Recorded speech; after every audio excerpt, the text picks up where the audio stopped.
Et avec l'été, Odile, on va voir ce qu'il faut glisser dans sa trousse de toilette gynécologique, une sorte de kit de survie. Exactement, on ne va pas se gâcher les vacances avec des soucis gynécologiques. Alors, ce qui arrive le plus souvent, assez souvent, c'est les fameuses cystites. Les mycoses, c'est pour après. On n'anticipe pas, Donnel. Donnel est expert. Voilà, l'expert en gynécologie. Expert. Alors, on va commencer par la cystite. Alors, il fait chaud, on sue davantage, on oublie parfois de boire, on a plus de rapports sexuels, et tout d'un coup, l'envie de faire pipi toutes les 3 minutes et demie pour 3 gouttes, avec une douleur caractéristique, c'est la cystite qui s'annonce. À ce moment-là, déjà, on va essayer de la prévenir, on s'hydrate davantage, bien sûr, et on fait pipi après les rapports. C'est ça dont il faut se souvenir. Maintenant, si on est une habituée, avant de partir en vacances, on va aller voir son gentil docteur et on va lui demander le petit sachet de phosphomycine que vous prendrez dès la première alerte pour éviter que la cystite se développe davantage. Mais si vous avez un doute ou si vous n'avez pas de phosphomycine sur vous, vous pouvez aller voir votre gentil pharmacien. Et lui, il vous fera un diagnostic rapide, une petite bandelette. Et si c'est positif, eh bien, il pourra vous délivrer la petite poudre magique. C'est un antibiotique, la poudre magique. Oui, c'est vrai. C'est pas celle des soirées mondaines. Non, mais je vous voyais venir, j'anticipe. Non, j'ai des souvenirs comme ça, je me dis vraiment... Alors, Donnel avait anticipé ensuite sur la mycose, Sur justement. la mycose. Alors, la mycose et la vaginose, c'est les deux horribles sorcières des vulvovaginites. Ce qui va être important, ce sera de distinguer les deux, parce qu'en été, avec les maillots mouillés, les baignades répétées, le changement d'alimentation, ça modifie votre pH, ça déséquilibre votre flore vaginale. Donc, il va falloir faire la différence entre les deux, c'est facile. La mycose, les pertes sont épaisses, elles sont blanches. La muqueuse vulvaire est rouge, ça brûle, ça démange, ça gratte. La vaginose, les pertes sont plus fluides, mais il y a l'odeur caractéristique, poisson pourri, on ne passe pas à côté. Que ce soit l'une ou que ce soit l'autre, on peut aller en automédication chez son pharmacien. Pour la mycose, il peut vous délivrer un ovule, mais l'ovule, on ne va pas le prendre tout seul. Il faut aussi utiliser la crème. C'est toujours les deux.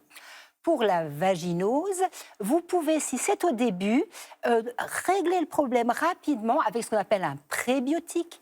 Un prébiotique, ça se présente sous forme d'une petite dosette, comme ça, dans laquelle il y a un liquide qui modifie le pH et qui peut arrêter votre vaginose. Et qu'on met dans le vagin, du coup, directement. Qu'on met dans le vagin, dans le nez, ça ne sert à rien. C'est là, c'est une question vraiment... Voilà. Ah ouais, merci Jimmy. Non, mais bon, ouais, ok.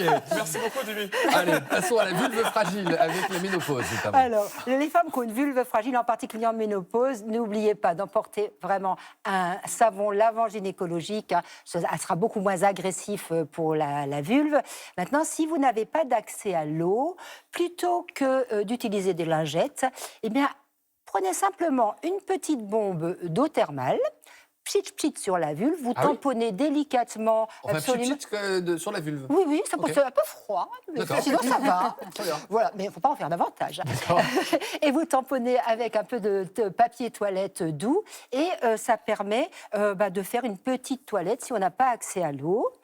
Pour aller à la baignade, la mer ou la piscine, avec une vulve fragile, mettez une pommade épaisse et bien grasse du style Vaseline ou d'autres spécialités. Ça évitera le contact avec directement l'eau. Un petit conseil pratique, justement, pour les règles, notamment. Alors, pour les règles, celles qui sont sous pilule, eh bien, vous pouvez parfaitement, en enchaînant 2 plaquettes de pilules ou en ne prenant pas les placebos, faire de telle sorte que vous n'ayez pas de règles.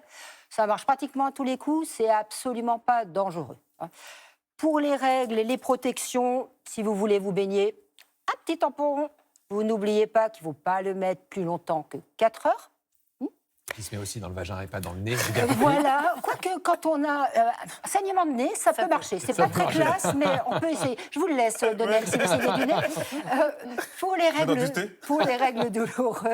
règles douloureuses, bien sûr, n'oubliez pas d'emporter à la fois un antalgique, le paracétamol que vous connaissez, et souvent, on a aussi besoin d'un anti-inflammatoire. Et sans oublier les préservatifs, quel que soit l'âge. Ah oui, on ne confond pas, c'est pas parce qu'on est ménopausé ou qu'on prend une contraception que ça protège des infections sexuellement transmissibles.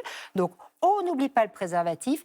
Les vacances aussi, changement de rythme, souvent oubli de pilule possible.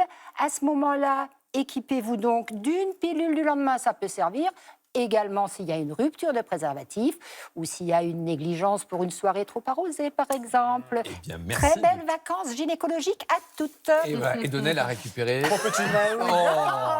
Oh là là, quelle arrogance. Et tout de suite, on prend le pouls de la France.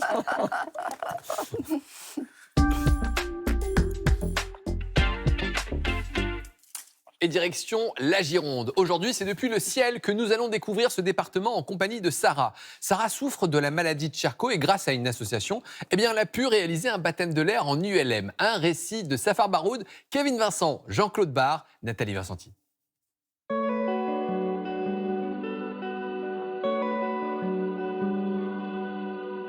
À la frontière de la Gironde réside une battante.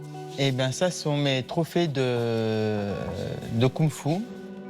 Championne de kung-fu et de semi-contact, videuse de boîte de nuit, Sarah s'est depuis toujours montrée invincible jusqu'à l'annonce de sa maladie, il y a moins d'1 an.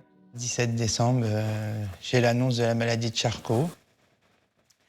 Dans un premier temps, je suis en déni. On met quelques mois, quelques semaines plutôt à rebondir, à ne pas être envahi par l'idée de la mort, par l'idée de ce qu'on va devenir. La maladie de Charcot ou sclérose latérale amyotrophique est une pathologie à laquelle Sarah a déjà été confrontée. Elle a emporté son père il y a plus de 30 ans.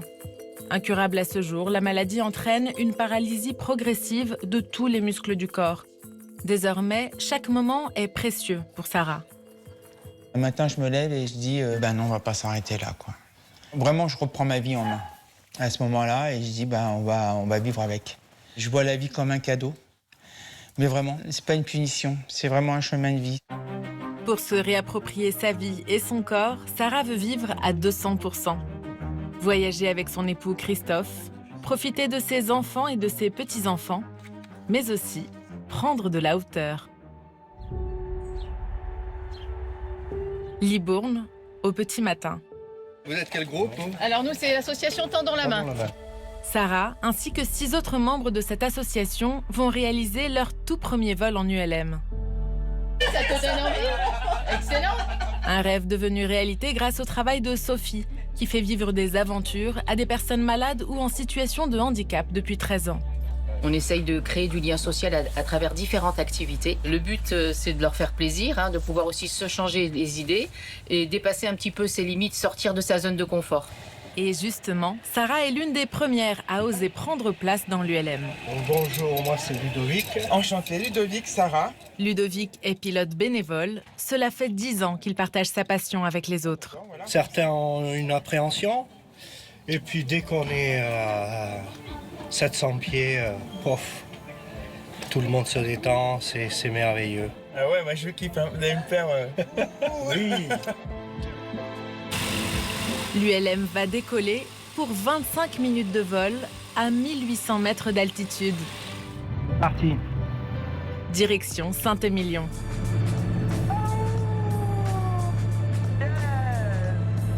Oh, c'est génial.